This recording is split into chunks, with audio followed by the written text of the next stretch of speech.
गुरुर्ब्रह्मा गुरुर्विष्णू गुरुर्देवो महेश्वरः गुरुः साक्षात् परब्रह्म तस्मै श्री गुरवे नमः. हरि ओम तत्सत. पंचकोश विवेकाचा अभ्यास सुरू आहे आणि पंचकोश बाधित झाले पाहिजेत, विचारांनी त्या पंचकोशांचा बाध झाला पाहिजे, असा आपण मागच्या तासाला पहिल्या 14 श्लोकांच्या निमित्ताने अभ्यास केला. आणि शेवटी शेवटी आपल्याला आत्मा अनुभव रूप आहे, तो वेगळेपणाने मला कळत नाही, ही भाषा आता समजावून सांगायला सुरुवात झालेली आहे.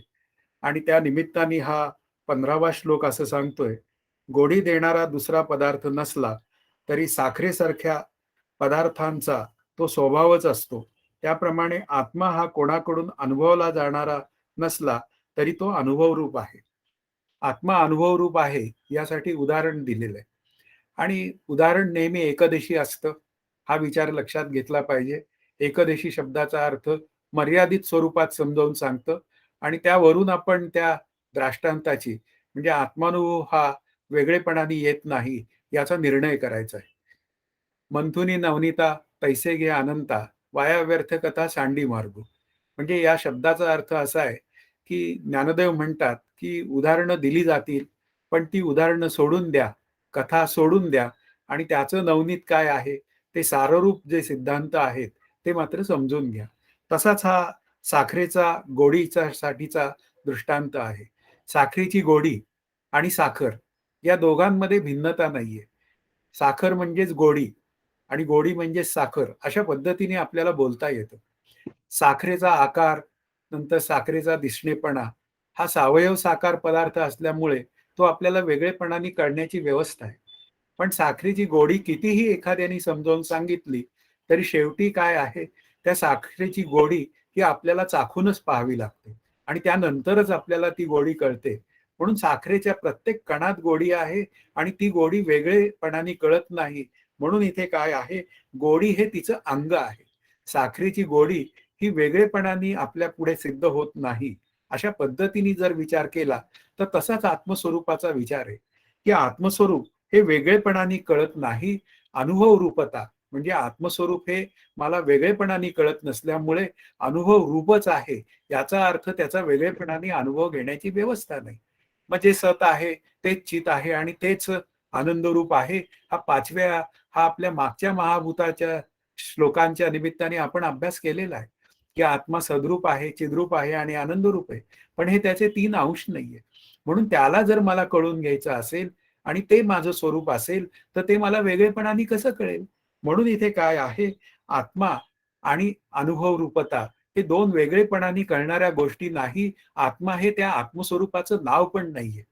नाहीतर आपल्याला साखर ही कळते की ही साखर आहे, ती सावयव साकार पद्धतीने कळते. पण आत्मा एकमेव अद्वितीय असल्यामुळे त्याला वेगळेपणाने कुठेही निर्देश करता येत नाही. तो अनिर्देश्य आहे. अशा पद्धतीने तो कुठल्याही दिशेला आहे असं सांगता येत नाही. तो सर्वच दिशांना आहे. अशा पद्धतीने जेव्हा विचार करायची वेळ येते तेव्हा ज्याप्रमाणे साखरेची गोडी अनुभव रूप आहे त्याप्रमाणे आत्मा सुद्धा अनुभव रूप आहे. तो मला वेगळेपणाने कळण्याचा विषय नाही. म्हणून माझ्या व्यावहारिक सत्तेतल्या अनुभवाप्रमाणे मी त्याला वेगळेपणाने शोधायला जायचा प्रयत्न करू नये. पुढचा श्लोक असा सांगतोय, हा आत्मा स्वयंप्रकाश आहे. या दृश्य सृष्टीच्या आधीपासूनच तो ज्ञानरूप आहे. तो आहे म्हणून त्याच्या प्रकाशातच सूर्यादिकांचे प्रकाशन होते. त्याच्या ज्ञानप्रकाशात या सर्व जगताचे ज्ञान होते. मग हा आत्मा कसा आहे असं जेव्हा बोलायची वेळ येते तेव्हा तो आत्मा स्वयंप्रकाश आहे असं बोलावं लागतं. आणि हे स्वयंप्रकाशत्व आत्मस्वरूपाचं हे वेगळेपणाने कळण्याची व्यवस्था नाहीये. ते व्यावृत्ती स्वरूपात आपल्याला समजावून घ्यावं लागतं आणि मग त्यासाठी भौतिक प्रकाशाची उदाहरणं देता येतात की सूर्याचा प्रकाश आहे, चंद्राचा प्रकाश आहे. पण सूर्य आणि चंद्र हे भौतिक प्रकाशित आहे. पण या सूर्याला आणि चंद्राला मूळ जो प्रकाश आहे तो त्या आत्मप्रकाशाच्या सत्तेत ते सूर्य चंद्र हे मला दिसून कळतात. त्या सूर्यादिकांना चंद्रादिकांना माहीत नाहीये की आम्ही सूर्य आहोत, आम्ही चंद्र आहोत. म्हणून इथे काय आहे, हे जे काय सगळं कळणं आहे, कळणं शब्दाचा अर्थ प्रकाशन. त्या आत्मस्वरूपाच्या प्रकाशातच या सर्व गोष्टींचं प्रकाशन होतं. तसंच मी आहे हे मला कळतं ना. मग मी आहे, मला प्रत्येक गोष्टीचं ज्ञान होतं आणि मला आनंद होतो हे मला कळतं. पण हे कळतं तर कोणाच्या सत्तेवर कळतं? तर ते स्वयंप्रकाश आत्मस्वरूपाच्या प्रकाशात मला कळतं. या जगातील प्रत्येक पदार्थ दिसून मला त्याच्या प्रकाशातच कळतो. म्हणून इथे आपल्याला समजावून सांगताना एक अमृतानुभवातली एक ओवी आहे. ती ओवी असं सांगते, "विभाती यस्य भासा सर्वमिदं हा ऐसा, श्रुती काय वायसा ढेकरू देती." आता श्रुती काय वायसा ढेकरू देती हा विचार आपण जरा बाजूला ठेवूया. पण विभाती यस्य भासा सर्वमिदं हा ऐसा, ज्याच्या प्रकाशाने हे सर्व जगत प्रकाशित होते, या शब्दाचा अर्थ दिसून कळते. म्हणजे एक आत्मा सोडून सर्व उर्वरित पदार्थ म्हणजे जगतासह ते जर का जड अचेतन असतील, तर त्या जड अचेतन पदार्थांना कळून घेणारा जो मी जीव आहे, तो जड चेतनाचा संघात, त्याला हे सगळे पदार्थ कळतात. तर ते कोणाच्या प्रकाशात कळतात? तर ते आत्मस्वरूपाच्याच प्रकाशात कळतात. म्हणून आत्मस्वरूपाच्या प्रकाशातच या दृश्य सृष्टीतील पदार्थांचं सर्व ज्ञान होतं. पण हे सर्व सृष्टीतील पदार्थांचं ज्ञान आहे, ते होणारं ज्ञान आहे. पण होणाऱ्या ज्ञानाला असणाऱ्या ज्ञानाचा टेकू असतो. त्याच्या सत्तेवरच हे मला सगळं कळतं. याज्ञवल्क आणि मैत्रेयी यांच्यामधली एक प्रक्रिया आहे. ती सगळी प्रक्रिया मी आत्ता सांगत नाही.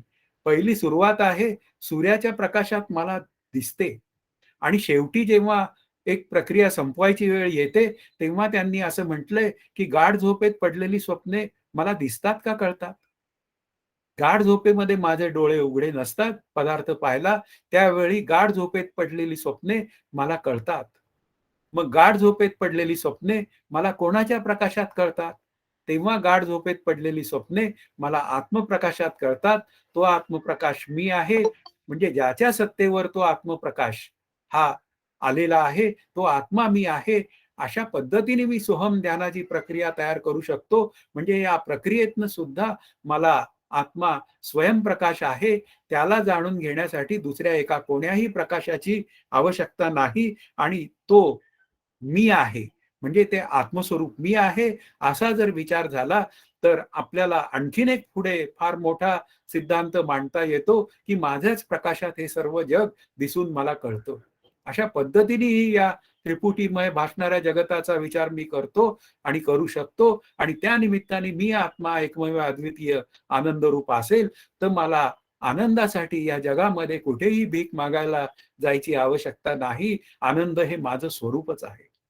पुढे 17व्या श्लोकाचा विचार असा आहे, याच अर्थाची बृहदारण्यक श्रुती आहे, ती इथे मांडली आहे. ज्याने हे सर्व जाणले जाते, ते अन्य कशाने जाणले जाईल? ज्ञात्याला जाणणारे दुसरे साधन कोठून आणावे? ज्याने हे सर्व जाणले जाते, म्हणजे ज्याच्या सत्तेवर हे सर्व जाणले जाते, की आपण पाहतो, की या दृश्य सृष्टीचं मला ज्ञान होतं.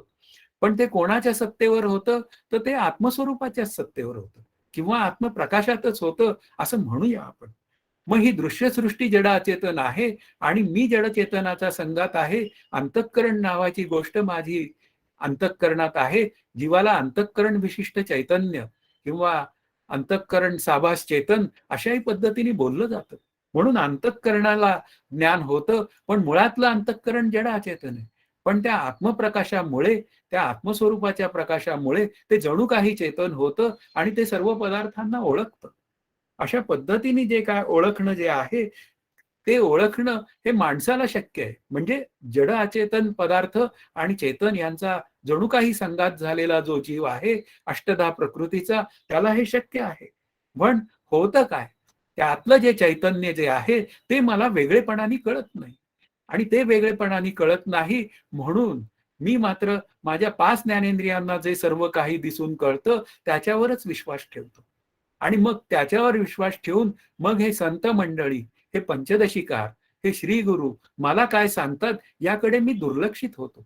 आणि दुर्लक्षित झाल्यामुळे मला माझ्या आनंदाचा अनुभव मी आहे, असा निरपेक्ष आनंद, की जो कोणत्याही पदार्थांवर, कशावरही अवलंबून नसलेला आनंद हा मला प्राप्त होत नाही. वास्तवात ते माझं स्वरूप आहे, पण जणू काही अज्ञानाने आत्मानंद झाकला जातो आणि तो झाकला गेल्यामुळे मी त्याचं अस्तित्वच नाकारतो. म्हणून इथे काय आहे, एका देहाला पाहणारी दुसरी जी उपाधी आहे, ती काय आहे? ती बुद्धिस्त चिदाभासाची आहे. आपण नेहमी जेव्हा म्हणतो, की मी याला जाणलं, मी याला डोळ्यांनी पाहिलं, आता पाहिलं म्हटलं, की ते पाहणं जे आहे, ते पाहण्याला सत्ता कोणाची आहे? त्या डोळ्यांमध्ये ती ज्योती आहे, ज्ञानज्योती, ती कोण आहे? म्हणून ते आत्मस्वरूपाचं ज्ञान आहे. अशा पद्धतीने तो विचार करावा लागतो. म्हणून हे सर्व जाणलं जे जातं, ते सर्व जाणं त्याच्या मागे असलेलं जे आत्मतत्व आहे, ते मात्र वेगळेपणाने मला कळत नाही. ज्ञात्याला ते वेगळेपणाने कळत नाही. पण ते प्रत्येक गोष्ट मला त्या चेतन आत्मस्वरूपाच्या सत्तेवर कळत असते. तुम्ही असं म्हणाल, की मग मेलेलं प्रेत जे आहे, त्यालाही आत्मस्वरूप आहे काय? त्यालाही त्याच्या भोवतीही आत्मस्वरूप आहे काय? तर आहेच. कारण शेवटी मेलेलं प्रेतही मला दिसून कळतं. अशा पद्धतीने जेव्हा विचार करायची वेळ येते, तेव्हा त्या प्रेताचं का होईना मला अस्तित्व दिसतं. ते प्रेतही मला वेगळेपणाने कळतं. मग या वेगळेपणाने कळणाऱ्याला जो टेकू आहे, तो त्या आत्मज्ञानाचा टेकू आहे. मग जिवंत माणसाच्या हालचाली दिसतात, त्या सगळ्या कोणाच्या सत्तेवर आहेत, याचा विचार वेगळेपणाची करायची आवश्यकता काय आहे? त्या आत्मस्वरूपाच्या सत्तेवर कळतात. पण काय आहे, ते आत्मतत्व मात्र मला वेगळेपणाने कळत नाही. हा विचार माझ्या अंतःकरणात पक्का पाहिजे, तरच मी त्याला एकरूपतेने कसं शोधायचं, याचा विचार करू शकतो. आता 18वा श्लोक जो आहे, तो आपल्याला असं सांगतोय, तो आत्मा जे जाणण्यासारखे आहे, ते सर्व जाणतो. पण त्याला जाणणारा दुसरा कोणी नाही. जे जाणले जाते व जे जाणले जात नाही, त्याहून तो वेगळा असून बोध किंवा शुद्ध जाणीव हे त्याचे स्वरूप आहे. आता आत्मस्वरूपाचा विचार मांडायला सुरुवात झालेली आहे, की त्याला जाणण्यासारखा मुख्य मुद्दा काय आहे, त्याला वेगळेपणाने जाणण्याचा तो विषय नाहीये. आपण खूप काही बोलतो, की मला ही गोष्ट माहीत आहे आणि मला ही गोष्ट माहीत नाही. अशा पद्धतीने मी बोलतो. पण जेव्हा मला ही गोष्ट माहीत आहे असं जेव्हा मी बोलतो, तेव्हा ते सुद्धा आत्मस्वरूपाच्या सत्तेवरच बोलणं असतं किंवा मला एखाद्या गोष्टीचं ज्ञान नाही, हे सुद्धा मी जेव्हा बोलतो, तेव्हा सुद्धा मला ते नाही हा शब्द जरा म्हणूया, मला एखाद्या गोष्टीचं ज्ञान नाही, पण वाक्य अर्धवट आहे. मला एखाद्या गोष्टीचं ज्ञान नाही आहे. म्हणजे आहे नावाच्या तत्वाच्या सत्तेवरच हे मला नाही किंवा आहेपणाचा जो विचार आहे, तो मला कळतो. म्हणूनच अमृतानुभवामध्ये अज्ञान खंडनाबरोबर ज्ञानखंडनही केलेलं आहे. कारण शेवटी जेव्हा अल्टिमेटली आत्मस्वरूपाचा विचार करायची वेळ येते, त्यावेळी मी आत्मा आहे, हे सुद्धा वृत्तीच्या स्तरावर असलेलं ज्ञान आहे, त्याचंही खंडन आहे. आणि शिवाय मी मला आत्मा कळत नाही, हे सुद्धा अज्ञानयुक्त जी बोलणी आहेत, शिवाय त्याचंही खंडन करावं लागतं. कारण असं जे काय बोलणं चाललेलं आहे, ते केवळ आत्मस्वरूपाच्या सत्तेवर चाललेलं आहे. पण मग आत्मस्वरूपाचा विचार करायची जेव्हा वेळ येते, तेव्हा मात्र ज्ञानदेवांचा हरिपाठ माझ्या मदतीला येतो आणि तो म्हणतो, "जाणीव नेणीव भगवंती नाही." आता हा भगवंत जो आहे, तो आत्मरूप भगवंत आहे. त्याच्या ठिकाणी जाणीवही नाही आणि नेणीवही नाही. असं त्याचं एकमेव अद्वितीय असलेलं स्वरूप जे आहे, ते मला वेगळेपणाने कळणार नाही. म्हणून शुद्ध जाणीव किंवा बोधरूपता ही जेव्हा जाणून घ्यायला आपण जातो, तेव्हा आपण आत्मरूपच होतो, हा विचार करायची गरज आहे. मग आता जेव्हा हे सृष्टी अव्यक्तात साठवली जाते, हे सगळं जे काय बोललं जातं, ते तर्कानुसार बोललं जातं. पण हे तर्कानुसार बोललेलं मला कळतं ना. आता जे मला तर्कानुसार काही गोष्टी बोलल्या जातात किंवा काही वेळा आपण 2 पद्धतीने या गोष्टींचा विचार करू शकतो. एक वस्तुनिष्ठ ज्ञान आणि एक व्यक्तिनिष्ठ ज्ञान. इथे माझ्या श्रीगुरूंनी त्याचा उल्लेख केलेला आहे. पण हे सगळं वस्तुनिष्ठ ज्ञान किंवा व्यक्तिनिष्ठ ज्ञान हे अंतःकरणाचं ज्ञान आहे. आणि अंतःकरणाची जेव्हा डेफिनेशन तयार करायची वेळ येते, तेव्हा मात्र बुद्धी अधिक आत्मा अधिक बुद्धीत पडलेलं आत्म्याचं प्रतिबिंब. ते बुद्धीत पडलेलं जे आत्म्याचं प्रतिबिंब त्याला चिदाभास असं म्हणतात. त्यालाच अंतःकरण विशिष्ट चैतन्य असंही म्हणतात. म्हणून इथे वस्तुनिष्ठ ज्ञान आहे, की ते वर्णनात्मक असू शकतं. उदाहरणार्थ मी प्रत्यक्ष काश्मीरला गेलेलो नसतो. पण त्या टीव्हीत पाहून काही वर्णन ऐकून मी ते वर्णनात्मक ज्ञानाचा विचार करू शकतो. म्हणून ते वस्तुनिष्ठ ज्ञान आहे आणि मग त्याचा विचार करून मी व्यक्तिनिष्ठ ज्ञानाकडे जातो. पण ही सगळी जी काय ज्ञानांचे विचार जेव्हा केले जातात, त्या वेळी ते वेगळेपणाने केले जातात. मग असे जेव्हा वेगळेपणाने विचार केले जातात, ते जे ज्ञान आहे ते आत्मज्ञान नाहीये. कारण ते वेगळेपणाने झालेलं ज्ञान आहे. मग खरं ज्ञान काय आहे, की ते पहावे आपणाचे आपण या नाव ज्ञान. ऐक ज्ञानाचे लक्षण ज्ञान म्हणजे आत्मज्ञान, पाहावे आपणासी आपण या नाव ज्ञान. माझं मीच मला पाहायचंय, आणि माझं मीच मला पाहायचं असेल तर हा जीवरूप मी जो आहे तो हरखून गेला पाहिजे. जो बुद्धिविशिष्ट चैतन्य असणारा जो जीव आहे त्यांनी त्याची बुद्धी बाधित केली पाहिजे.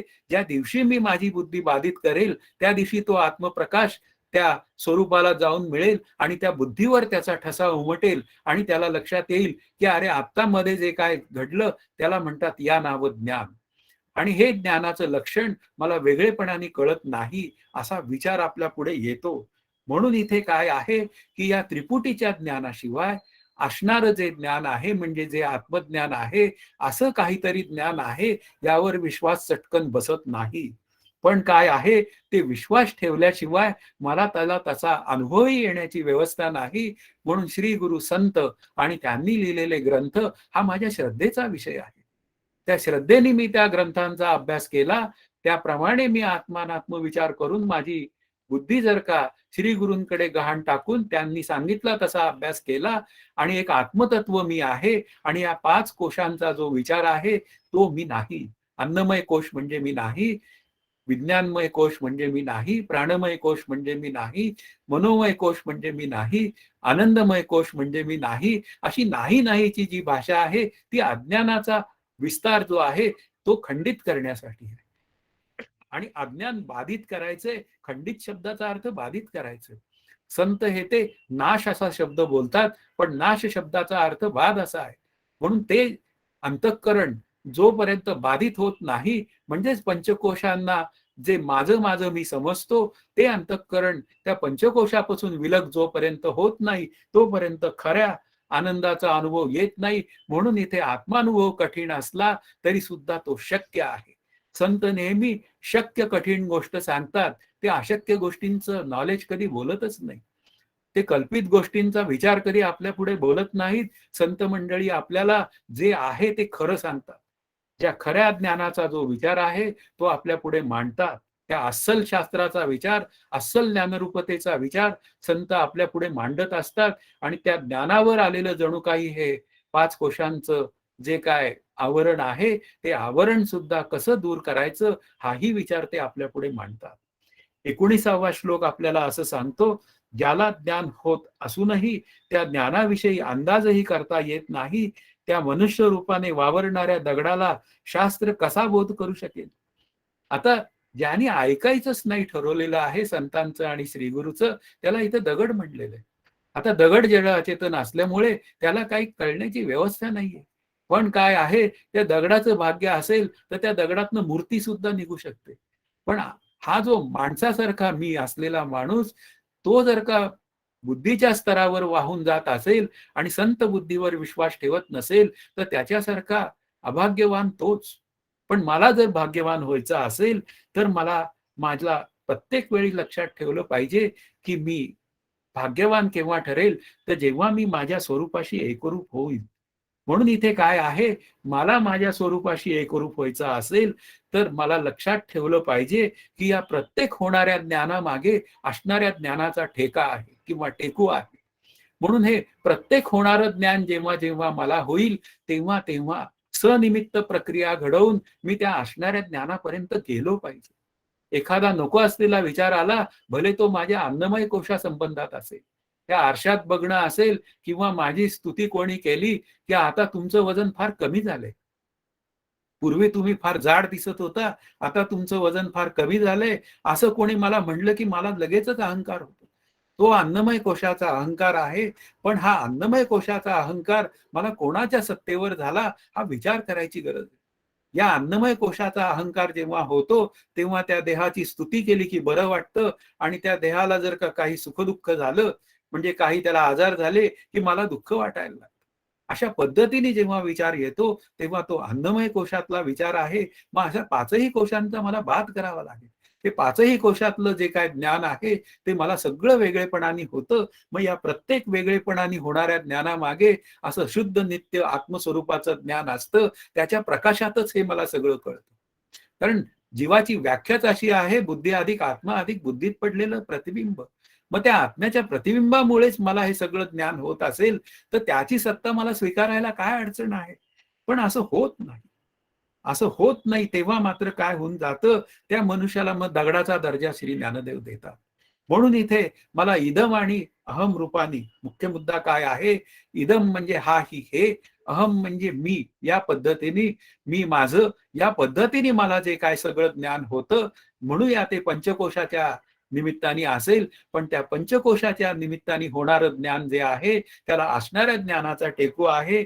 पण विचारांची क्षमता जर माझ्या अंतःकरणात नसेल तर 10-10 वेळा अभ्यास करावा. जेव्हा मला कळत नाही तेव्हा मी सतत श्री गुरूंना विचारणा केली पाहिजे. आम्हीही तसंच केलेलं आहे. आणि ती विचारणा केल्यानंतर एक दिवस असा येतो की श्री गुरु काय म्हणतात हे मला नक्की कळतं. आणि ते कळाल्याबरोबर मग मी म्हणतो की अरे ते इतके दिवस मला समजावून सांगत होते, मला कळत नव्हतं, पण आज मला कळालं. पण मी जर ते कळूनच घेण्याचा काही प्रयत्न केला नाही तर मी दगड ठरण्याची व्यवस्था आहे. मग तो दगड जर का अत्यंत विपरीत ज्ञानाचा दगड अशी त्याची एक भाषा तयार होते. म्हणजे मी आनंदरूप असून सुद्धा मी जर का माझ्या स्वरूपाचा विचार करत नसेल तर समर्थ म्हणतात तसं लक्ष्मीमध्ये करंटा नांदे त्याचे दारिद्र्य अधिक सांदे, हा दगड आहे. हा मनुष्य वेशातला दगड आहे आणि मी दगड होण्याचं भाग्य कधीही मला घेऊ नये, हा विचार या 19व्या श्लोकाचा आहे. अनुभव असूनही विचार नसल्याने अनुभव नाही असे वाटते. आता हे असे वाटते तर ते काय वाटते, ते काय पद्धतीने आहे आणि त्याला कसं उत्तर दिलंय ते बघून घ्यावं लागेल. मला जीभ आहे की नाही हे मला कळत नाही असे वाक्य बोलणाऱ्याला लाज वाटली पाहिजे. मला बोध होत नाही, आता तो होईल, हे बोलणे वरील प्रमाणेच आहे. म्हणजे त्या वरील श्लोकाला धरूनच हा 20वा श्लोक बोलतायत की मला काही कळत नाही म्हणजे मला जीभ नाही. म्हणजे मी हे जिभेनेच बोलतोय की मला जिभेच्या यांनी मी वाणीनी बोलतो आहे की मला जीभ आहे का नाही हे मला कळत नाही. हे जिभेच्या साहाय्याने मी बोलतोय आणि हे बोलणं विपरीत नाही काय? किंवा माझ्या अस्तित्वाचा विचार आहे. आता माझं अस्तित्व जे आहे की त्या माझ्या अस्तित्वावरच मी जर का शंका घेत असेल, भले ते भासित अस्तित्व असेल. ठीक आहे, शरीराच्या निमित्ताने अस्तित्व आहे, पण माझ्या अस्तित्वासाठी मी दुसऱ्याला विचारत असेल की तुला मी दिसतोय का रे?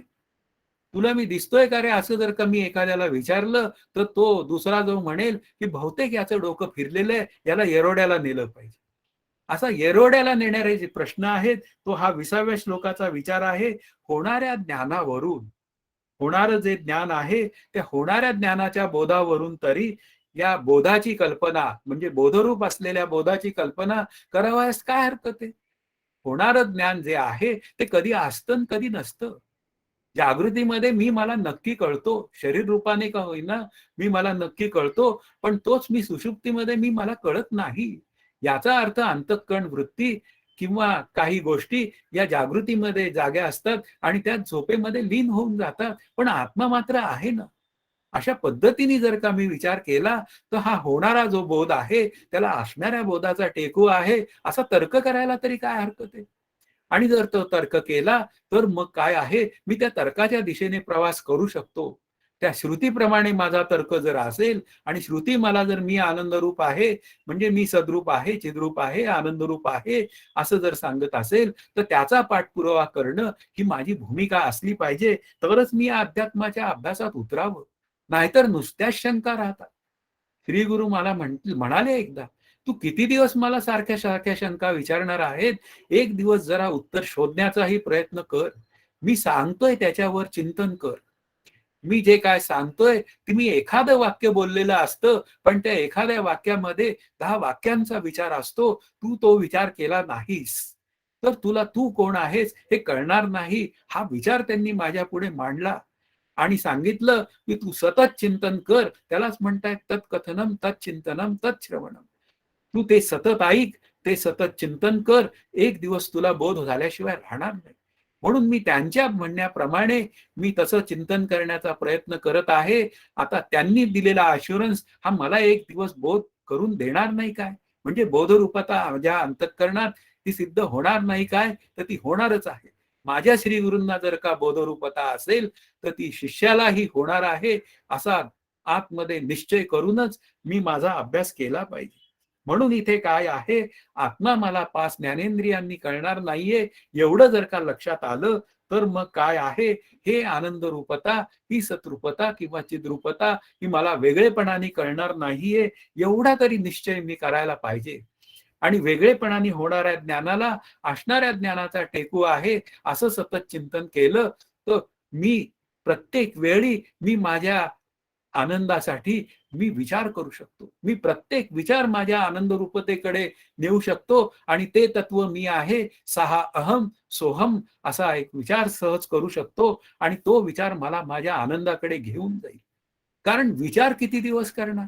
मी आत्मा आहे हा विचार किती दिवस करणार? एक दिवस असा सतत ते मी आत्मा आहे, मी आत्मा आहे असं विचारपूर्वक चिंतन ते मला एक दिवस अज्ञानाची निवृत्ती करतं आणि मला माझ्या खऱ्या आनंदाचा अनुभव आणूनच देतं.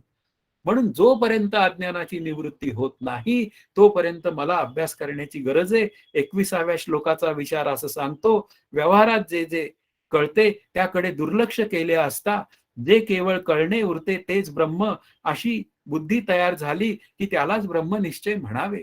आता इथे दुर्लक्ष शब्दाचा अर्थ बाधित असा घ्यायचा आहे. व्यवहारात जे जे कळते त्याकडे म्हणजे दुर्लक्ष शब्दात बाधित, त्याला बाधित केले असता मी कोण आहे हे कळते. म्हणजे प्रत्येक वेळी विचारधारा आपल्याला आनंदाकडे नेता येते. आकाशातला सूर्य मला कळतो, चंद्र मला कळतो, मग तो कळतो तो कोणाला कळतो? असा एक आतमध्ये आपण प्रश्न तयार केला पाहिजे. मग तो कळतो कोणाला? तो जो जीवाला कळतो. मग जीव नावाचं तत्व काय आहे? तर बुद्धी अधिक आत्मा अधिक बुद्धीत पडलेलं आत्म्याचं प्रतिबिंब, याचा अर्थ सूर्य मला वेगळेपणाने बुद्धीला कळतो, म्हणजे अंतःकरणाला कळतो. पण अंतःकरण मात्र चिदाभासासहित असतं. मग चिदाभास कुठून आला? तर तो आत्मस्वरूपावर करून आला.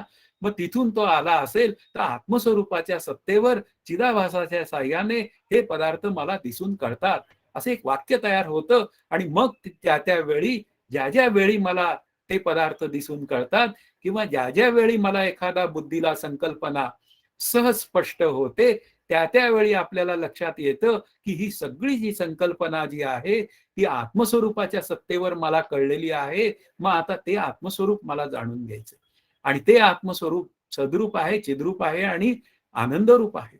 म्हणजे मला सद्रूपतेचा आणि चिद्रूपतेचा अनुभव हवा असेल तर तो कसा येतो? तो आनंद रूपात येतो. माझं अस्तित्व निरपेक्ष आहे, म्हणजे ते देहाच्या अस्तित्वावर अवलंबून नाही. असा जर माझा आतमध्ये निर्णय झाला तर देहाच्या अस्तित्वावर मी विसंबून राहणार नाही. आणि मग देह जावो अथवा राहो अशी निर्भय अवस्था जेव्हा मला प्राप्त होईल, त्यावेळी मी मला 3.5 हातापुरतं समजणं सोडून दिलेलं असेल. अशा पद्धतीने ही अज्ञानाची निवृत्ती, अज्ञानयुक्त विचारांची निवृत्ती होते आणि मला माझ्या आनंदाची प्राप्ती होते. म्हणून हा जो चिदाभास जो आहे तो आत्मस्वरूपाकडूनच आलेला आहे. मग आत्मस्वरूपाकडून आलेला असेल तर मी साक्षीत्व करावं. इथे दुर्लक्ष करावं या शब्दाचा अर्थ त्याचं साक्षीत्व करावं. आणि मग तो ज्ञानरूप कूटस्थ चैतन्य आत्मा मी आहे असा विचार करावा. त्या देहाचं साक्षीत्व करावं, त्या मनाचंही साक्षीत्व करावं. मनाने सततच या देहादी प्रपंचातले जर का संकल्प विकल्प करीत राहिलो तर मला सुख आणि दुःखाचा अनुभव येतो. हा आजवरपर्यंत 60 वर्षाचा मी मोठा झालोय तोपर्यंत अनुभव आहे. पण आता काय करायचं? त्या मनाने विठ्ठलाचा धावा करायचा, म्हणजे विठ्ठलाचं नाम घ्यायचं. त्या मनाने विठ्ठल रूप होण्यासाठी आत्मचिंतन करायचं. असं सतत जर का मी चिंतन करत राहिलो तर मग काय आहे, देहाच्या निरासा पाविजेया ठाया, म्हणजे त्या 5 कोशांचा निराश होतो आणि मी कोण आहे हे मला कळतं. अशा पद्धतीने जे काय कळणं आहे ते हळूहळू कळत जातं. एका दिवसात ते कळत नाही. बुद्धी हळूहळू स्वच्छ होत जाते. 3 गुणांनी त्याच्यावर त्यातले त्यात रजतमाचा लेप मोठा आहे. ती सत्वगुणाची बुद्धी वर येते आणि हळूहळू ती सत्वगुणाची बुद्धी भगवत भक्तीला सतत ती सोकावते आणि ती सोकावल्यानंतर हळूहळू त्या बुद्धीत निश्चय होतो की मी म्हणजे देह नाही, मी म्हणजे कर्ता नाही.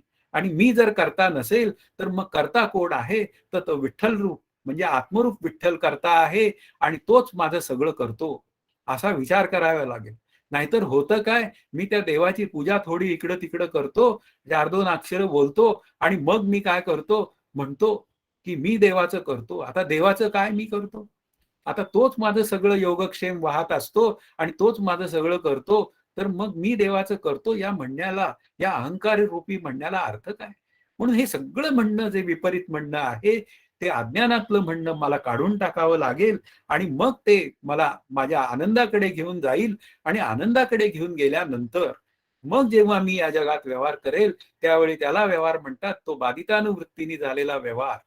विक्षेप दोष निघून गेलेला आहे, हा त्यातला महत्वाचा आहे. आवरण दोष निघून गेला आणि केवळ शरीर राहिलेलं आहे, म्हणून शरीराचा व्यवहार आहे, पण जीवनमुक्ताच्या बाजूने तो व्यवहार मी करतो, हा भाव सुद्धा त्याच्या अंतःकरणात नसतो. इतक्या सहज तो व्यवहार करत असतो. म्हणून इथे काय आहे, जे केवळ उरते, मुख्य विचार काय आहे, जे आहे तेच उरते, जे नाही ते बाधित होते. म्हणून देहबुद्धी ही बाधित होते आणि आत्मबुद्धी सुद्धा द्वैत स्तरावर जेव्हा असते, मला आत्मज्ञान झाले, ती बुद्धी सुद्धा बाधित होते आणि केवळ आत्मस्वरूपाची ऐक्यता शिल्लक राहते. तो ह्या 21व्या श्लोकाचा विचार आहे.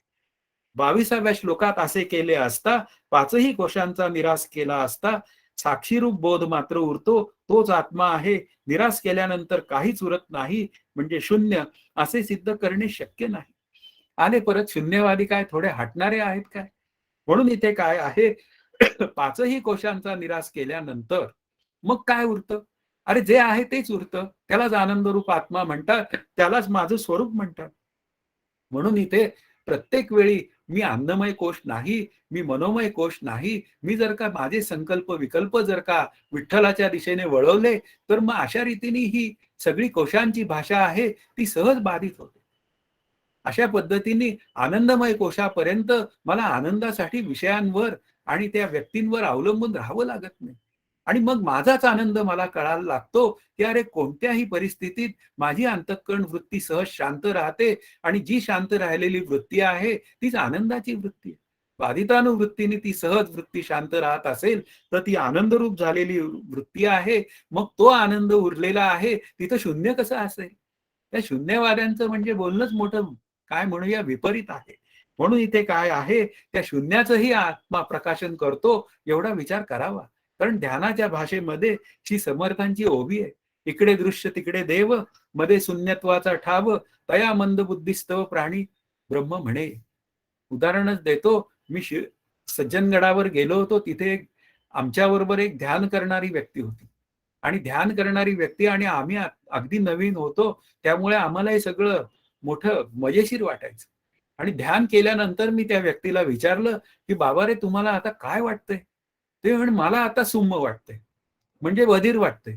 अरे म्हटलं ध्यान झाल्यानंतर, आत्मस्वरूपाची ऐक्यता आल्यानंतर मी बधीर झालो ही भूमिका कशी काय? म्हटलं तुमचं काहीतरी चुकतंय. तुम्ही पाहिजे तर जाऊन माझ्या श्रीगुरूंना विचारा. माझ्या श्रीगुरूंकडे गेल्यावर त्या व्यक्तीला श्रीगुरू म्हणाले, की तुमचं चुकतंय हे खरं आहे, पण तुम्ही तुमच्या गुरूंना जाऊन विचारा, कारण हा शून्यात गेलेला होता. जेव्हा असं शून्यात कुठेतरी जातो, म्हणजे ध्यानामध्ये झोप ही शून्य अवस्था आहे आणि विचारांमध्ये काहीच नाही असा जर विचार आला, तर मग काय आहे, काही नाही हे कोणाच्या सत्तेवर कळलं? काही नाही आहे असाच विचार मांडावा लागतो. म्हणून काही नाही हे सुद्धा आत्मस्वरूपाच्या सत्तेवर कळतं. म्हणून इथे काय आहे, साक्षीरूप तो शुद्ध आत्मा मी आहे हे कळणं शक्य आहे, कारण ते माझं स्वरूपच आहे. म्हणून इथे काय आहे, पंचकोशामध्ये ध्यानाचाही विचार थोडासा केला गेलेला आहे. त्यामध्ये ते शून्याचं निरसन आहे एवढा विचार पुष्कळ आहे. पण आपल्याला मात्र बाधितानुवृत्तीचा विचार म्हणजे विचारांनी नको असलेला विचार, म्हणजे आत्मविचाराने नको असलेल्या विचाराला छेद देणं हे आपल्या अभ्यासाचं खरं काम आहे. शिवाय आपला आपल्याशी स्वतःच्या अस्तित्वाविषयी कधी वाद नसतो. असा वाद गृहीत धरला तर त्याचा प्रतिवादी कोण असणार? आता माझं अस्तित्व, आता माझ्या अस्तित्वाचा प्रतिवादी कोणाला करायचं? आता दुसऱ्याला विचारायचं का मी तुला कळतो का, दिसतो का? म्हणजे मी मगाशीच दिलं उदाहरण, की तो म्हणणार तुला येरवड्याला नाही तर मिरजेला नेलं पाहिजे. पण मिरज पुण्याहून खूप लांब आहे. त्याच्यापेक्षा येरवडा जवळ 15 किलोमीटर मध्ये त्याला 10 मिनिटात पोहोचवता येतं आणि घरचे लोक शांत राहू शकतात. म्हणजे इथे काय आहे, मी आहे किंवा नाही याविषयी मी कधी वाद घालत नाही, कारण माझं अस्तित्व मला कळतं ना. पण हे अस्तित्व कळतं तर कोणाच्या सत्तेवर कळतं, हा सतत विचार असला पाहिजे. म्हणून इथे काय आहे, मी सदा सिद्धच आहे. मग मी सदा सिद्ध असेल, तर मग आता सिद्ध करायला दुसऱ्या कोणाची गरजच काय? असा जर विचार आला लक्षात, तर मग शून्याचं निरसन करायची काय गरज आहे? अरे मी जर स्वतः सिद्ध असेल या शरीर रूपाने, तर मग आत्मरूपाने मी सिद्धच आहे, म्हणजे सिद्ध रूपच आहे, हे सांगायची काय गरज आहे? कारण प्रत्येक होणाऱ्या ज्ञानाला पुन्हा असणाऱ्या ज्ञानाचा टेकू असतो. मग तिथे शून्याचा विचार आलाच कसा? म्हणून इथे शून्याची काहीच कधी सिद्धी होत नाही, एवढा विचार आपण करूया आणि त्या शून्याला थांबवूया. पुढचा जो 24वा श्लोक आहे, तो असा शंकेचा विचार आहे. यावर शंका येते, की मग मी नाही असे म्हणणाऱ्याला प्रतिवादी का म्हणू नये? आता हे बौद्ध मतवादी आहेत, मग ते प्रतिवादी आहेत. मग असं म्हणू का नये? मग त्याचं उत्तर 24व्या श्लोकात देतात. भ्रम झाल्याशिवाय आपले स्वतःचे अस्तित्व आवडत नाही असा कोणीही नाही. म्हणून श्रुती शून्यवाद्यांना मोठा दोषच देते. कारण इथे अहमस्मी सदाभामीचा विचार मांडलेला आहे. मी मला सतत कळतो. नंतर माझं सतत शरीर असावं, शरीर रूपाने माझं अस्तित्व असावं आणि मला सतत आनंद व्हावा. या 3 इन्स्टिंक्ट, या 3 विचारधारा माझ्या अंतःकरणात सतत आहेत. आणि त्या अंतःकरणात सतत आहे, तर मी मला कधी अप्रिय होतच नाही. मी कितीही दुसऱ्याशी वाईट वागलो, तरी पुन्हा मीच हेच सिद्ध करतो, की अरे मीच मात्र योग्य वागलोय. म्हणजे मीच काय आहे तो प्रिय आहे आणि मी माझ्या प्रियत्वासाठीच सगळ्यांना प्रियत्व देतो. आत्मा नास्तु कामाय हा जो विचार आहे तो असाच आहे. मी आधी मला प्रिय आहे आणि मग बाकीचे मला सगळे प्रिय आहे. म्हणजे याचा अर्थ काय आहे, की हा जर का भ्रमरूप विचार जो आहे, आपण म्हणूया शरीराच्या निमित्ताने मला प्रिय आहे, शरीराच्या निमित्ताने माझ्या अस्तित्वाचा विचार मी करतोय आणि पुन्हा या शरीराच्या निमित्ताने मला आनंद पाहिजे.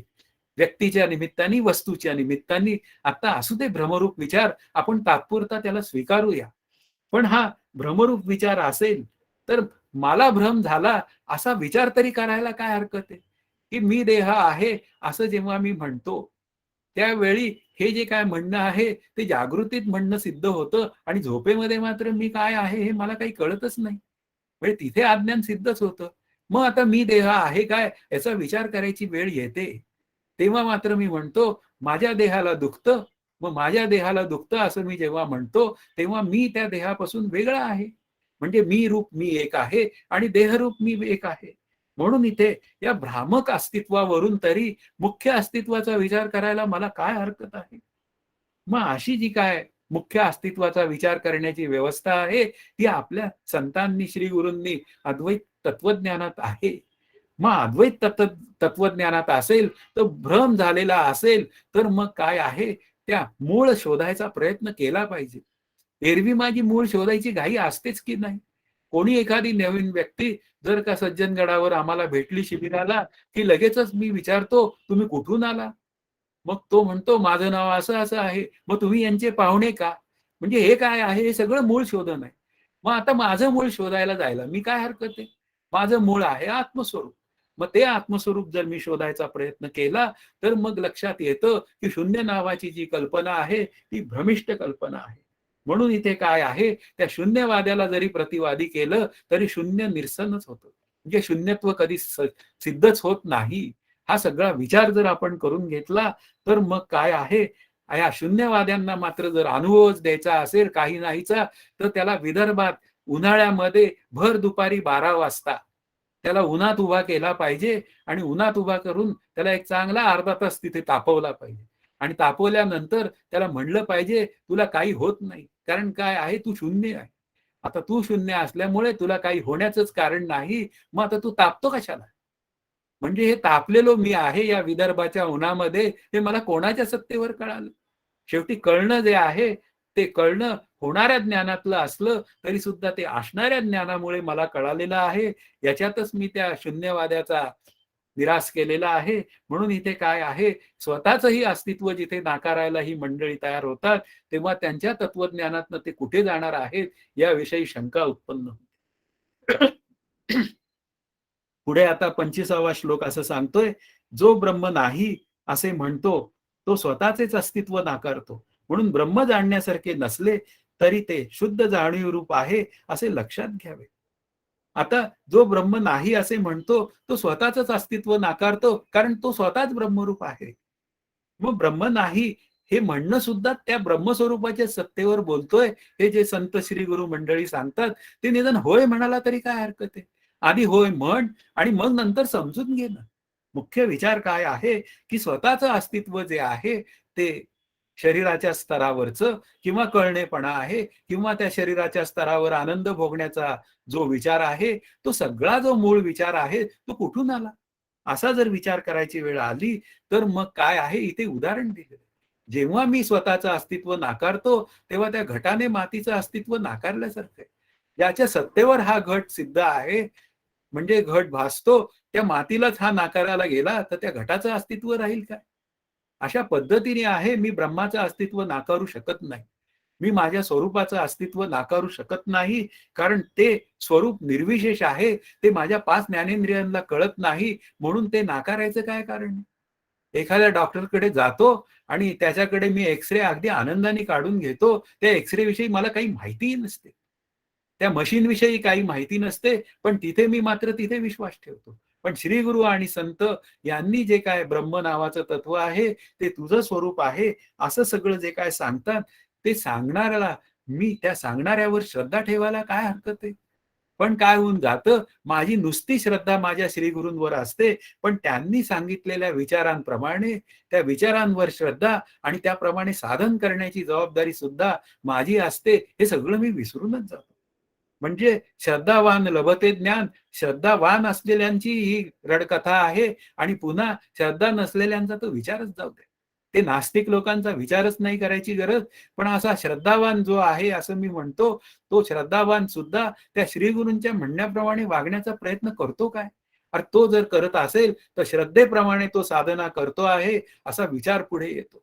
आणि असा विचार पुढे आला, तर मग मात्र श्री गुरु संत जसे सांगतात, तसं मला वागायचं काम मी केलं पाहिजे. मग आता श्री गुरु जर मला म्हणत असतील, की तू ब्रह्म आहेस, तर त्याचं उत्तर मी ब्रह्म आहे असं दिलं पाहिजे. नाहीतर काय होऊन जातं, ते म्हणतात तू ब्रह्म आहेस आणि मी त्यांना म्हणतो तू ब्रह्म आहेस. म्हणजे त्यांना तुम्ही ब्रह्म आहे मी म्हणतो आणि काय होऊन जातं, ते डोक्यावर हात मारतात. की अरे तुला मी सांगतो आहे, तू मला सांगू नको. कारण ते ब्रह्मरूपता मला कळलेली आहे. हे श्री गुरु मला सांगतात आणि मग तू श्रद्धेने ते स्वीकार आणि अहम ब्रह्मास्मी याचा अनुभव अज्ञानाची निवृत्ती करून घे. पण काय होऊन जातं, ही श्रद्धा जी आहे ती आमची नुसती पोकळ श्रद्धा असते, म्हणून ती अभ्यासू वृत्तीतनं श्रद्धा जेव्हा मोकळी होते, तेव्हा खऱ्या अर्थाने अभ्यास म्हणजे ज्ञानरूपता आपल्याला पुढे येते. पुढचा जो श्लोक आहे, त्या आत्म्याचे स्वरूप कसे आहे, तो आत्मा कसा आहे, असा प्रश्न विचारला असता तो असाही नाही तसाही नाही असा आहे, हे त्याचे उत्तर आहे. तेच स्वरूप आहे असा निश्चय करावा.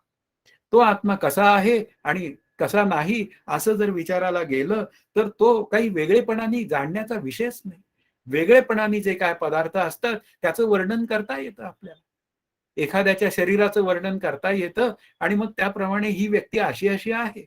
रेल्वे स्टेशनवरती तुम्हाला घ्यायला येईन, फार तर पाटी हातात धरेल, की तुम्ही इथे इथे या आणि तिथे त्या गेटपाशी ती आपल्याला रिसीव्ह करू शकते. पण आत्मा निरवयव निराकार असल्यामुळे, तो वेगळेपणाने कळत नसल्यामुळे, आता मात्र आत्मा असा आहे आणि आत्मा तसा आहे हे बोलता येत नाही.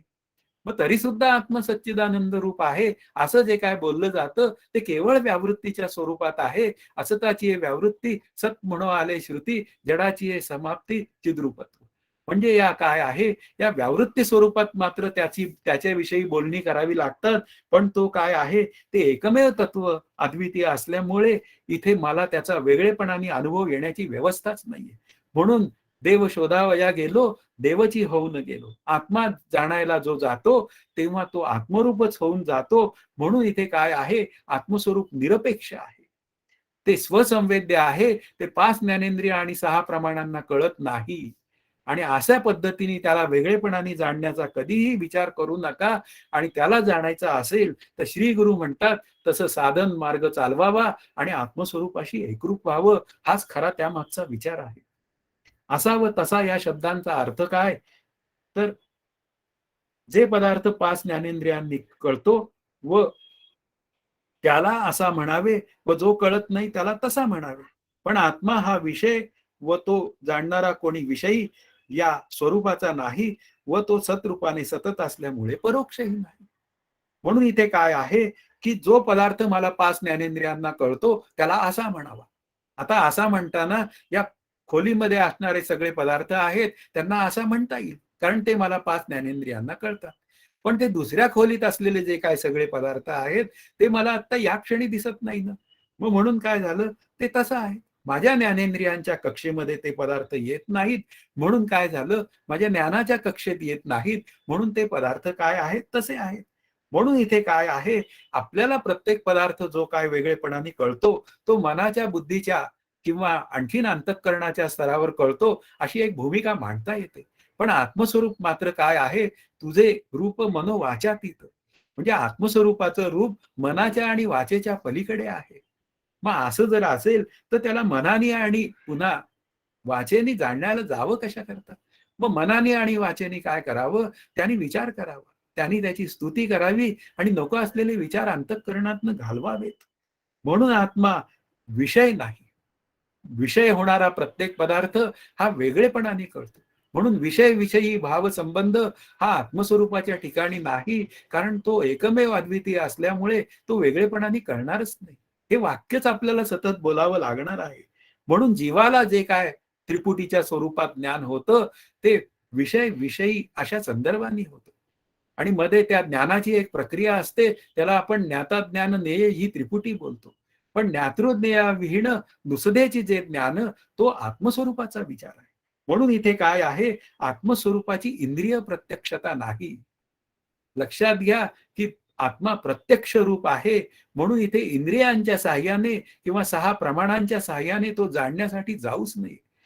मग काय करावं, ते प्रमाणांनी जे काय सगळं जाणलं जातं त्याला सत्ता कोणाची आहे, तर ती स्वरूपाची आहे. अशा रीतीने तिथे शांत व्हावं आणि शांत होऊन खऱ्या आनंदाचा लाभ घ्यावा. आणि असं सनिमित्त चिंतन करता करता एक दिवस निर्निमित्त मला आनंदाचा अनुभव येऊन जातो.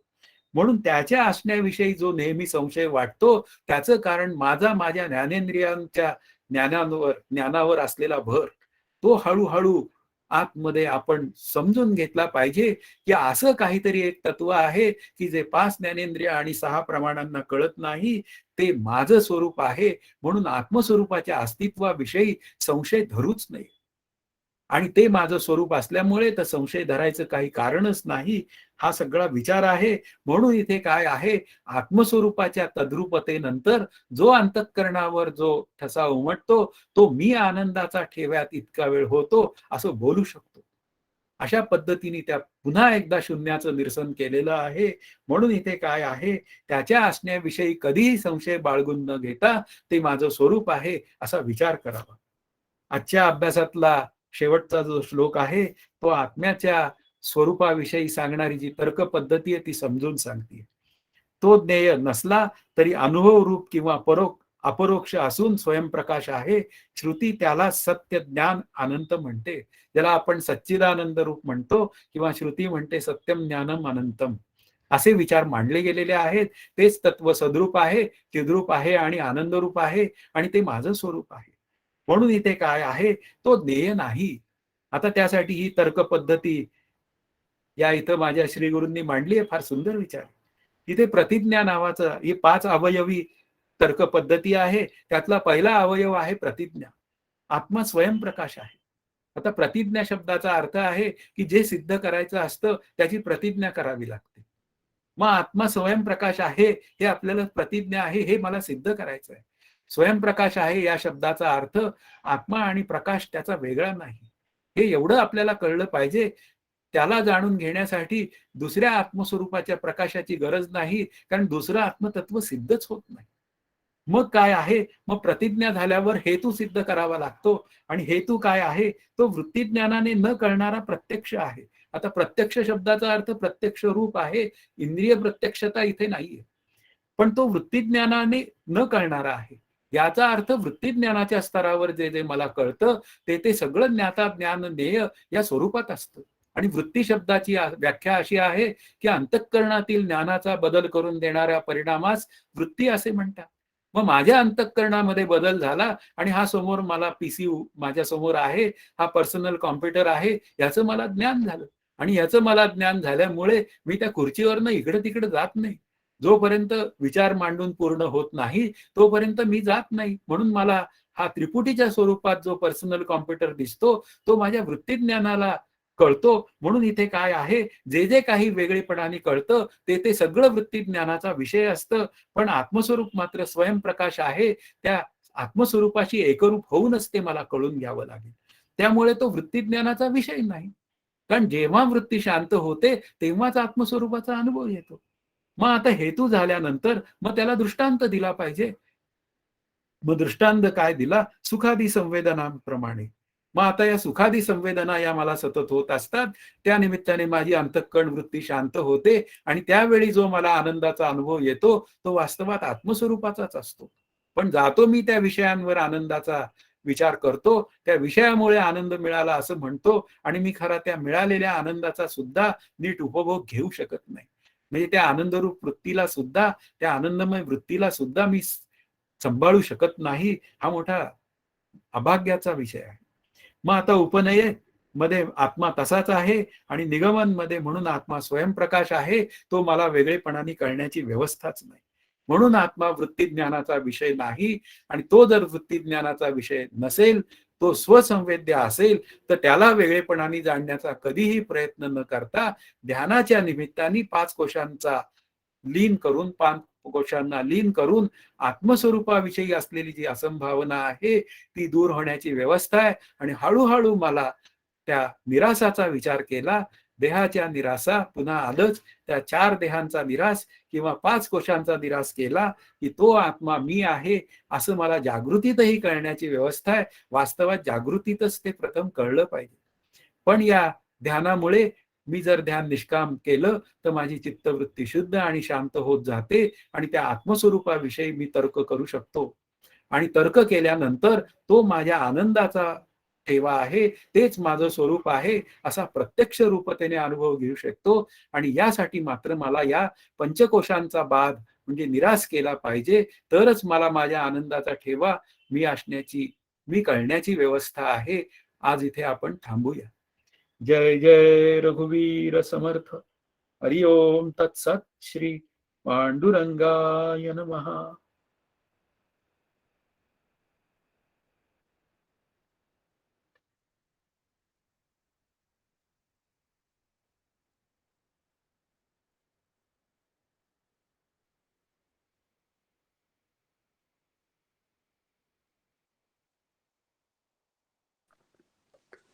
उदय दादा, मी शतानंद बोलतोय. हा बोला. तर वृत्तीचे आता आपण डेफिनेशन आधी पण बघितली होती की अंतःकरणात होणारा बदल. तर मग त्याच्या म्हणजे एका जर का टाइम लाईनवर असं आपण त्याचं हे केलं तर विश्लेषण केलं तर पहिल्यांदा वृत्ती म्हणजे अंतःकरणात काहीतरी बदल होतो, मग विचार येतो आणि मग त्या विचारात बेसिकली जाणीव असते की म्हणजे काहीतरी जाणून घेण्याची ती जाणीव असते, ज्ञान करून घेण्याची ती जाणीव असते. आणि मग ती जाणीव जी उठते ती ऍक्च्युली अज्ञानाच्या ह्याच्यात उठल्यामुळे ती अशुद्ध जाणीव असते. आणि जेव्हा वृत्ती शांत होते आणि आपण आत्मस्वरूपाची जाणीव करून घ्यायचा प्रयत्न करतो तेव्हा ती शुद्ध जाणीव होते. असं हे बरोबर आहे का हे सगळं? म्हणजे कसं माहितीये का की आपण जेव्हा म्हणजे अशुद्ध जाणीवेचा विचार केव्हा येतो की जेव्हा ती जाणीव मला अहंकार रूपाने छळते. त्रिपुटीतला प्रत्येक पदार्थ हा मला दिसणार आहे, बरोबर, पण दिसला आणि त्याविषयी जर माझं अनुकूल प्रतिकूल चिंतन झालं नाही, सामान्य रूपाने होणार आहे. बाजारात भाजी आणायला गेलं तर सामान्य रूपाने ही भाजी चांगली आहे, ते चांगलं आहे, ते घेणं आहे. पण जेव्हा विशेष रूपाने जेव्हा जाणीव ती माझ्या अंतःकरणात सिद्ध होते तेव्हा तो सुखाला आणि दुःखाला कारणीभूत होतो तो विचार अंतःकरणातली. पण जेव्हा त्या विचार करायला गेलं पुढे की मी विशेष झालो म्हणून मला सुख आणि दुःख मिळालं, पण सामान्य वृत्तीने मी जर का सगळे व्यवहार केले तर माझी अंतःकरण वृत्ती सहज शांत राहते. राईट. आणि ती शांत राहते याचं कारण काय आहे की ती शांत राहण्याचा एक प्रयत्न केलेला असतो, त्याशिवाय ती शांत राहू शकत नाही. म्हणजे हे सगळं जे काय आहे ते आत्मस्वरूपाच्या सत्तेवर मला कळतं. आत्मा नित्य शांत आहे, तो मी आहे. म्हणून या नको असलेल्या वृत्तींमध्ये माझी अंतःकरण वृत्ती मी जास्त फिरकू देणार नाही.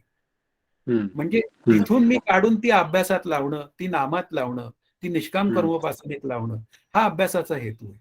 मग अशा पद्धतीने ती शुद्ध जाणीव आपल्या अंतःकरणात तयार होते आणि मग त्या आनंदाचा अस्सल अनुभव त्या वृत्तीच्या स्तरावर येतो. आणि मग त्या अनुभवाला सहजता आली, की त्या अनुभवात सगळे व्यवहार केले जातात. त्यावेळी ते सगळे व्यवहार जे आहेत ते बाधितानुवृत्तीचे व्यवहार असतात. अशा पद्धतीने त्याचा विचार आहे. म्हणून जीवनमुक्त झाल्यावरही अंतःकरण वृत्ती राहते. त्याला वेगळेपणाने कळतं. पण त्याच्यामध्ये विशेष नसतो. विशेष नसतं. विशेष नकोय. आणि म्हणजे जोवर इंद्रिय आहेत आणि जोवर आपण इंद्रियांचा वापर करणार आहोत तोवर हे अंतःकरणातली हालचाल होतच राहणार आहे. त्यामुळे वृत्ती ही निर्माण होतच राहणार आहे. पण मग जेव्हा आपलं खरंच ध्यान लागतं आणि आपण एकाग्र होतो तेव्हा, आणि जेव्हा आपण तो उंबरठा क्रॉस केला जातो तेव्हा ऍक्च्युली सगळं शांतच असतं. त्यामुळे तिथे हालचाल वृत्तीत होत, म्हणजे अंतःकरणात काही हालचालच होत नाही. त्यामुळे वृत्तीच उठत नाही आणि म्हणून मग आपण स्वरूपाचं जाणू शकतो. तिथे शुद्ध जाणीव एक विचार आणि एक बाधितानुवृत्तीने हा सगळा विचार व्यवहार करताना. कारण शेवटी देह आहे तोवर व्यवहार होणारच आहे. बरोबर. मग होणार आहे तर मग होऊ दे ना व्यवहार. फक्त सामान्य रूपाने व्यवहार झाला तर तो व्यवहार कुठे त्रासदायक आहे. आपण दिवसभरात जर का आपल्या अंतःकरण वृत्तीकडे लक्ष टाकलं, मागे वळून पाहिलं, तर आपण आपल्याला किती वेळा विशेष झालो असा विचार करावा लागेल.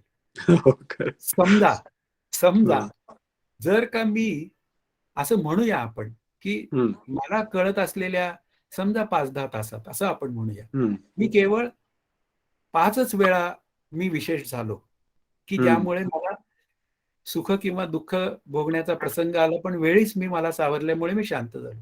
पण जाऊ दे 5 मिनिटं, 5 तासातले 5 मिनिटं गेले, तर 6 पंचे 30 म्हणजे 295 मिनिटं मी कुठे होतो? हा विचार करायची वेळ येते.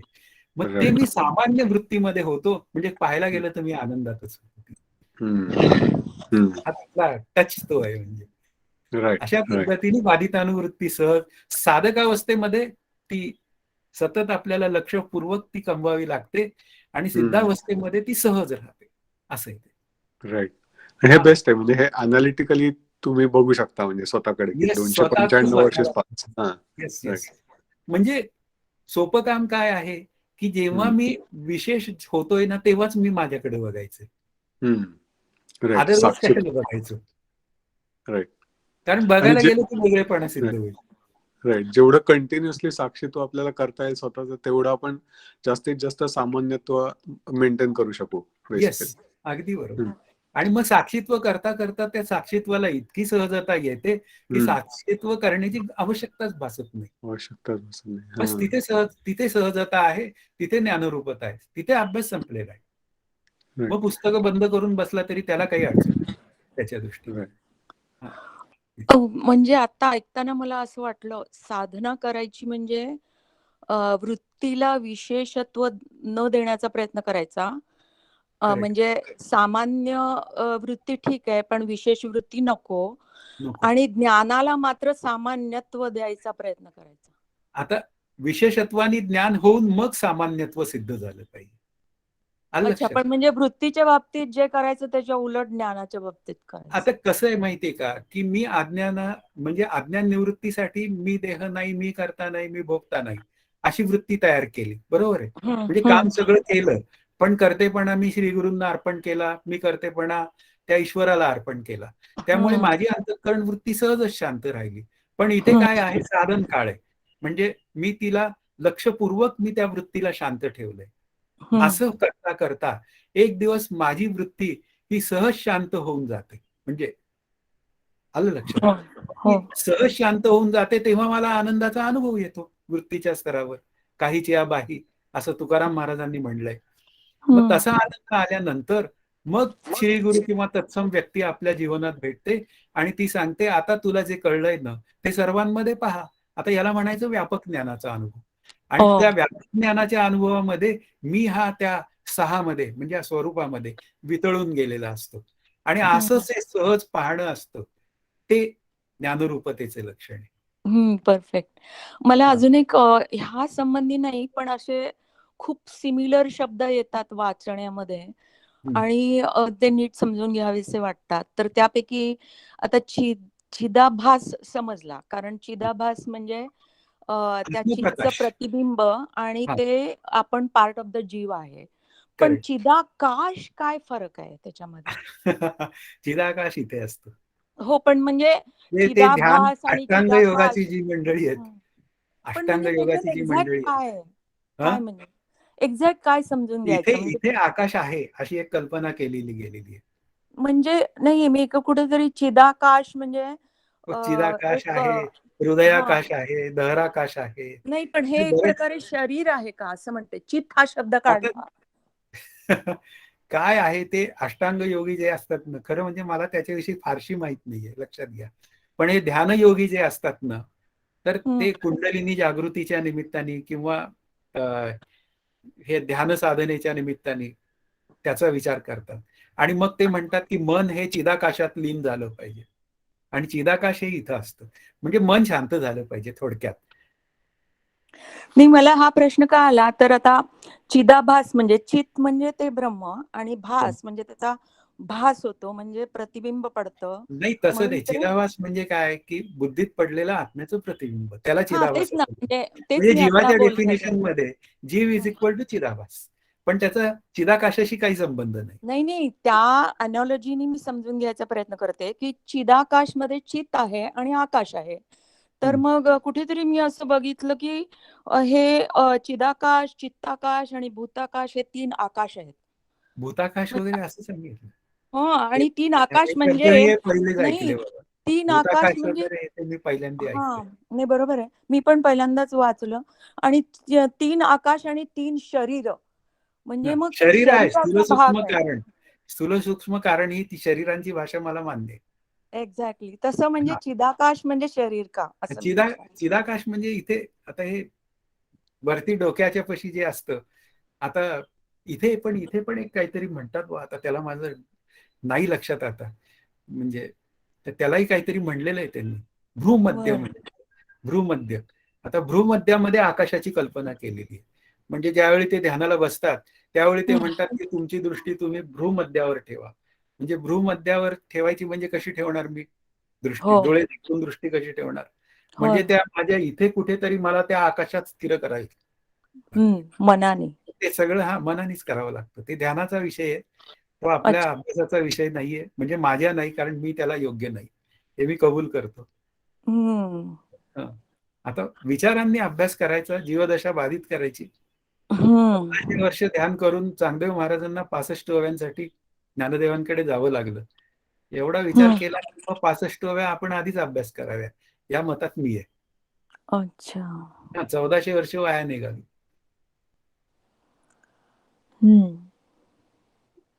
थँक्यू. ओके. उदय दादा, अजून coming back to that original point. So हा. आता जर का दिवाळीचा फराळ बघितला, ओके, हो, बरोबर. तर दिवाळीचा फराळ खायची इच्छा होणं किंवा हा. ती सामान्य जाणीव म्हणू शकतो, आणि जर का ती खाल्ल्याने मला खूप आनंद होईल, हे विशेषत्व झालं त्याचा मागचं. हो, हो. पण कुठेतरी ती म्हणजे फराळ बघून खाण्याची इच्छा ही इच्छेतच काही अनुस्यूत आहे ना, चुकलं नाही की तिथे. मला आनंद होणार आहे हीच, म्हणजे हे अनुस्यूतच आहे ना, ती मग इच्छाच नाही झाली पाहिजे असंही असं नाही, असंही असं नाही, असं नाही, असं नाही. हे बघा, पदार्थ खाण्याची इच्छा निर्माण होणं हे काही चूक नाही. आलं लक्षात. पण जीवाचा आटापिटा करून पदार्थ मिळवणं हा दोष आहे. जसं आता तुम्ही ते सहजासहजी उपलब्ध वड्याचं झाले. आता सांगितलं मला तसं. लाडू खावा असं वाटलं आणि Right. तो लाडू इझिली मिळाला, तर आता काय आहे, रामकृष्ण हरी. आलं लक्षात. हम्म, आता हम्म, आनंदाचा विचार आला तिथे. हम्म, आता आनंद कसा झाला? प्रिय मोद प्रमोद. बरोबर आहे हम्म. की नाही? लाडू बरोबर. खायची इच्छा, प्रिय, लाडू हातात हातात आला आणि Right. खाल्ला. त्या निमित्ताने अंतःकरण वृत्ती शांत झाली. मग हम्म. झालं. तो आनंद त्याचाच आहे असा आत निर्णय करायचा. अच्छा. हा. दुसरा नाही खायचा. Right, right. शरीराला झेपेल तेवढं खायला काहीच हरकत नाहीये. पण Right. चेहरा आंबट करून कशाला खायचं? खायचं यू कॅन एन्जॉय कशाला? That also. राईट. हा. पण मला ह्याच्यात जरा आणखीन फरक वाटतो की भूक लागल्यावर खाणं वाटणं हे सामान्य आहे. हो. पण नुसता पदार्थ दिसला म्हणून खाणं वाटणं ह्याच्यात काहीतरी वासना आता आहे हे जी बघा, नाट. म्हणजे हावरटपणाने खावं वाटणं हा दोष आहे. या. आलं लक्षात. आता एखाद्या वेळी बटाटे वडा खायला वाटणं हा काही दोष नाहीये. म्हणजे आता तुम्हाला एकदाच सांगतो की मी काकांबरोबर, काका तुम्हाला माहिती आहेत म्हणजे श्रीगुरु, हो. त्यांच्याबरोबर पुण्यात 3 ठिकाणी गेलो. पहिल्या ठिकाणी गेलो तर काकांना बटाटे वडा आवडतो म्हणून तिथे बटाटे वडा खाल्ला. नंतर दुसरीकडे गेलो तिथेही बटाटे वडा होता. आता तिसरीकडे गेलो तिथेही बटाटे वडा होता. आता काय करायचं? तर मी तिथे एका ठिकाणी नाही सांगितलं. नाही सांगितल्यावर त्यांना राग आला. म्हणे असं कसं म्हणताय? काका खातायत. म्हणलं काकांची कपॅसिटी आहे. माझी नाहीये. म्हणजे मुख्य पण तर ती इच्छा होणं म्हणजे मला असं वाटतं तो प्रारब्धाचा भाग आहे. नाही, तसं नाहीये.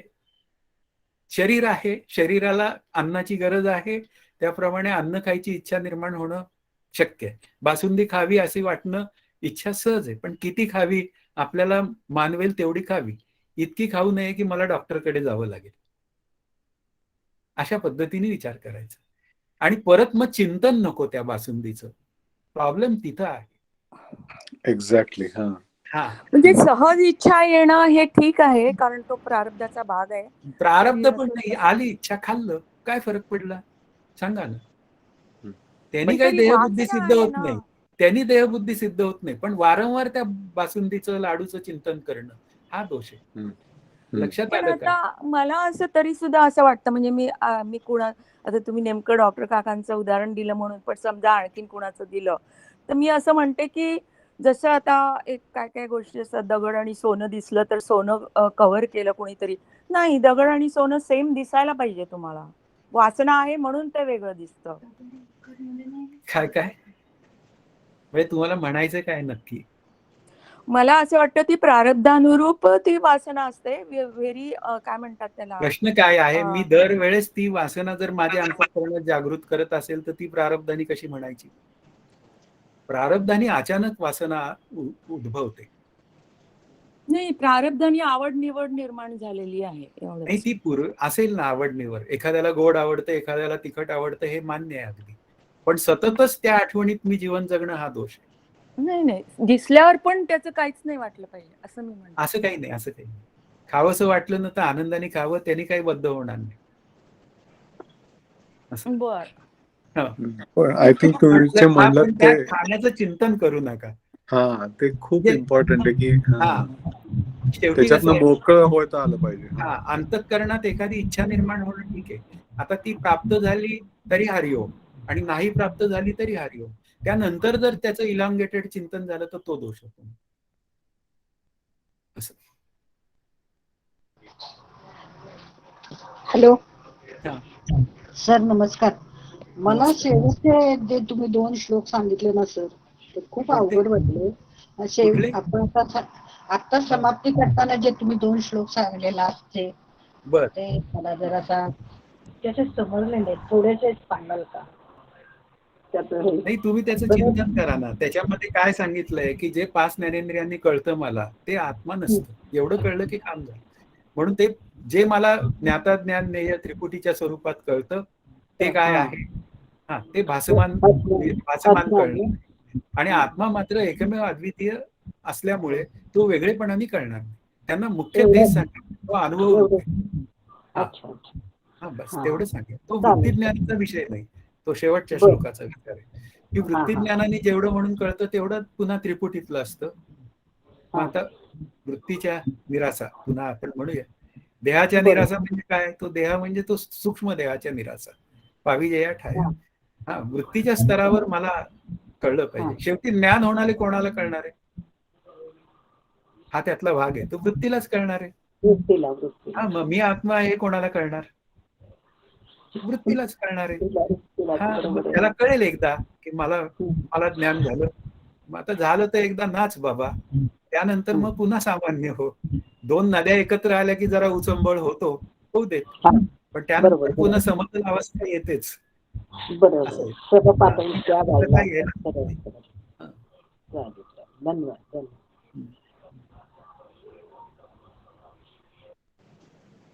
नमस्कार काका. नमस्कार.